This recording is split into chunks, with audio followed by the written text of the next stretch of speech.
어찌하여 뭇나라가 술렁거리며 어찌하여 뭇민족이 헛된 일을 꾸미는가?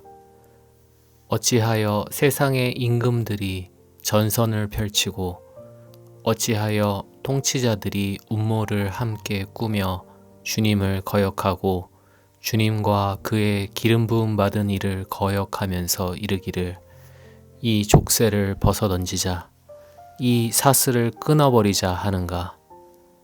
하늘 보좌에 앉으신 이가 웃으신다. 내 주님께서 그들을 비웃으신다. 마침내 주님께서 분을 내고 진노하셔서 그들에게 호령하시며 이르시기를 내가 나의 거룩한 산 시온산에 나의 왕을 세웠다 하신다. 나 이제 주님께서 내리신 칙령을 선포한다. 주님께서 나에게 이르시기를 너는 내 아들, 내가 오늘 너를 낳았다. 내게 청하여라. 문 나라를 유산으로 주겠다. 땅 이 끝에서 저 끝까지 너의 소유가 되게 하겠다. 네가 그들을 철퇴로 부수며 질그릇 부수듯이 부술 것이다 하셨다. 그러므로 이제 왕들아 지혜롭게 행동하여라. 세상의 통치자들아 경고하는 이 말을 받아들여라. 두려운 마음으로 주님을 섬기고 떨리는 마음으로 주님을 찬양하여라. 그의 아들에게 입맞추어라. 그렇지 않으면 그가 진노하실 것이니 너희가 걸어가는 그 길에서 망할 것이다. 그의 진노하심이 지체 없이 너희에게 이를 것이다. 주님께로 피신하는 사람은 모두 복을 받을 것이다. 아멘. 여러분, 요즘 뉴스를 보면 마음이 어떠신가요?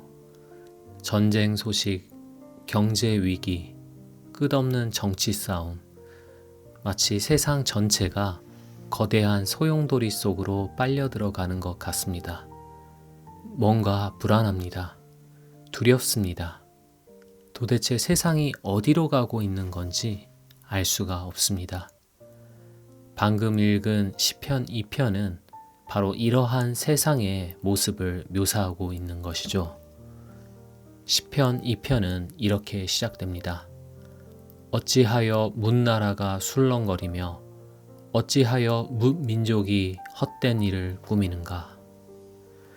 여기서 술렁거린다는 말은 히브리어로 라가쉬라고 하는데 단순히 조금 흥분한다는 뜻이 아닙니다.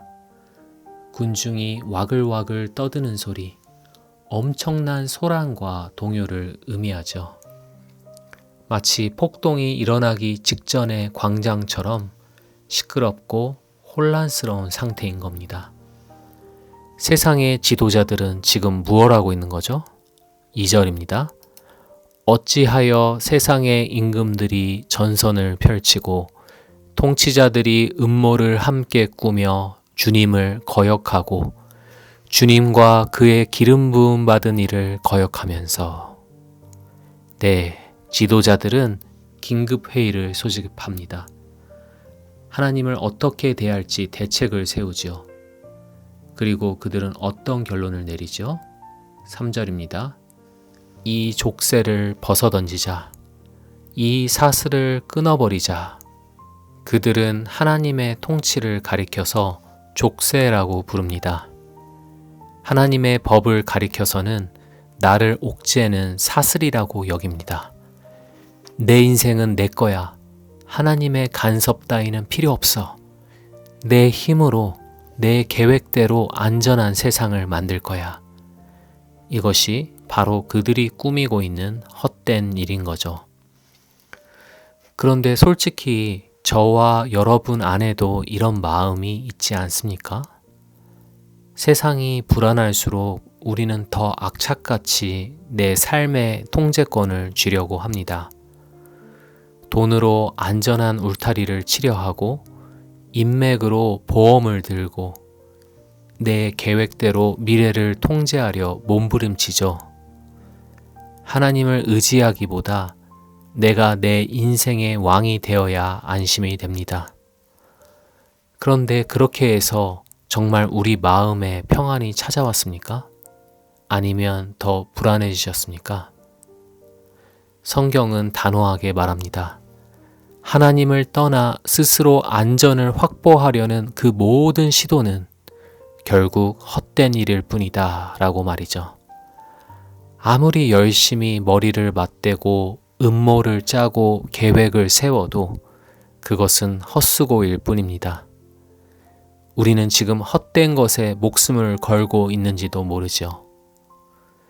우리가 발붙이고 사는 이 땅에서는 이렇게 난리가 났습니다. 사람들은 불안해서 소리 지르고 지도자들은 심각한 표정으로 온갖 작전을 짜지요. 이대로는 큰일 나겠다. 우리가 하나님을 몰아내자. 우리끼리 뭉치자. 온 세상이 이런 시끄러운 소음으로 가득 차 있습니다. 그런데 바로 그 순간 시인은 땅에서 하늘로 초점을 바꿔버리죠. 하늘에 계신 하나님은 이 소란스러운 땅을 내려다보시고 어떻게 반응하시죠? 4절입니다.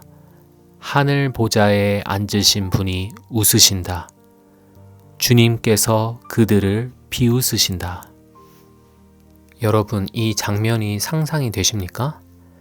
땅에서는 세상이 뒤집어질 것처럼 난리를 치는데 하늘 보좌에 앉으신 하나님은 전혀 당황하지를 않으십니다. 긴급 대책 회의를 열지도 않으시죠. 그저 웃으실 뿐입니다. 이 웃음은 무엇을 의미할까요? 그건 바로 하나님의 여유입니다. 인간의 그 어떤 반역도, 세상의 그 어떤 혼란도 하나님의 왕권을 조금도 흔들 수 없다는 절대적인 자신감이신 거죠. 우리는 요즘 온갖 흉흉한 뉴스들을 보며 두려워서 떨지만 하나님은 그 뉴스들을 보며 비웃으십니다. 너희가 아무리 떠들어봐라. 내 계획은 결코 변하지 않는다. 그리고 하나님은 아주 놀라운 선포를 하십니다. 나의 거룩한 산 시온산에 나의 왕을 세웠다. 하나님은 내가 왕을 세울까 생각 중이다 라고 하지 않으셨습니다. 앞으로 세울 것이다 라고 미래형으로도 말씀하지도 않으셨습니다. 내가 이미 세웠다 라고 말씀하십니다. 세상 군왕들이 모여서 우리가 하나님을 몰아내자 라고 소란을 피우고 있을 때 하나님은 하늘에서 웃으시며 이렇게 말씀하시는 겁니다. 너희가 아무리 떠들어봐야 소용없다. 나는 이미 내 왕을 세웠다. 게임은 끝났다. 하나님이 세우신 그 왕은 누구입니까? 네, 바로 예수 그리스도이십니다. 2000년 전 세상에는 실제로 군왕들과 관원들, 헤롯과 빌라도 유대 종교 지도자들이 실제로 모여 있었습니다. 그리고 시편 2편의 예언대로 예수님을 대적했죠. 예수님을 십자가에 못 박아 죽이고 하나님의 족쇄를 우리가 끊어버렸다라고 생각했습니다.